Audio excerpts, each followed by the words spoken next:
काकडी वडापावचा काय विषय आहे व्हिडिओ मध्ये बघत राहा. जय महाराष्ट्र मित्रांनो.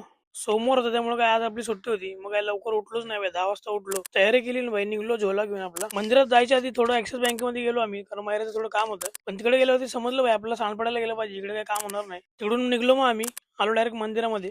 आतमध्ये आलो, तिकडे सच्चा बाय भेटला आपल्याला. मंदिरात आलो, महादेव दर्शन केलं, तिकडून आलो डायरेक्ट घरी. सानपाड्याला जायचं बोललं, हेल्मेट तर घ्यावं लागेल. रिक्षावरती दक्ष आणि त्रिशा लिहिलं होतं, इकडे मायरा वाचतोय दक्ष आणि रिक्षा. सानपाड्याला तर आलो आम्ही, बघतो त्या गाड्यांचं शोरूम होतं भाई, ईव्ही गाड्यांचं. जाम खतरनाक दिसत होती जवळ, फुल स्पोर्ट आणि ऍडव्हेंचर भाई. 2 वेळा फेऱ्या मारून पुढे गेलो भाई, तरी भेटलं नव्हतं ऍक्सिस बँक. थोडं आजूबाजूला विचारून भेटलं भाई लोन डिपार्टमेंट आम्हाला. आतमध्ये जाऊन टोकन वगैरे घेतलं भाई, काम केलं आम्ही. तिकडून आलो डायरेक्ट नाश्ता करायला. नाश्ता केला भाई, घरी आलो. घरी आलो, जेवण करून इकडे लाडू मारला. 6 वाजता मग आलो डेअरीवरती मायऱ्या व्हायला घेऊन. डेअरीच्या बाहेर इकडे नवीन विषय आला भाई, काकडी वडापाव 10 रुपये. पावामध्ये वड्यासोबत भाई काकडीचे स्लाइस असतात 4 अशा. पैशाच्या मानाने भाई क्वालिटी आणि क्वांटिटी चांगली आहे. एकदा नक्की खाऊन बघा. मग काय घेतलं इकडे वडापाव भाई, मैऱ्यान मी रेटवलं बघ. सौरा काय इकडे फ्रीज मध्ये भाई दुधाची पिशवी फाटली होती, ती काढत होता.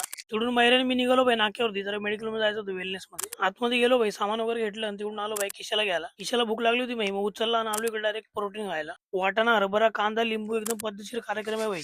घेतलं मग भाई, खाल्ल्या बिल्ले आणि तिकडून आलो डायरेक्ट मंदिरामध्ये. सकाळी मंदिरात जाऊन आल्यामुळे आम्ही काय गेलो ना आतमध्ये. किशाला बोलतो तू जाऊन ये. आणि जर व्हिडिओ आवडले असेल तर लाईक, कमेंट, शेअर आणि फॉलो करा भावांनो, सबस्क्राईब पण करा.